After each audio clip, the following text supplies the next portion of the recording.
अपनों से और ज़्यादा हारने में तुम्हारी जीत है। आज मैं तुम्हें कन्विंस कर दूंगा। मान लो दिवाली की पार्टी में गुलाब जामुन खाते हुए चाचा जी बोले बीजेपी इज द बेस्ट। भतीजा जी को ये गलत लगा, इसलिए उन्होंने बोला नो, कांग्रेस इज बेटर। फिर चाचा जी बोले कांग्रेस के टाइम कितना करप्शन था, 2G, कोलगेट, अनएम्प्लॉयमेंट। पहले रोड्स कितनी खराब थी, इनोवेशन और टेक में हम पिछड़ रहे हैं, 370, ट्रिपल तलाक, नोटबंदी वॉज अ डिजास्टर, नेपोटिज्म, सिर्फ हिंदू मुस्लिम। थोड़ी देर बाद चाचा जी भड़क गए।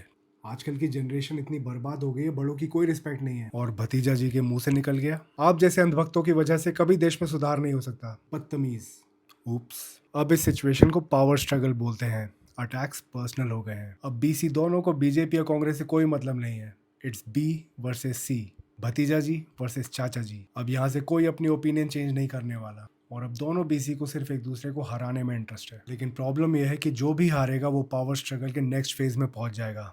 रिवेंज, रिटेलिएशन, बदला।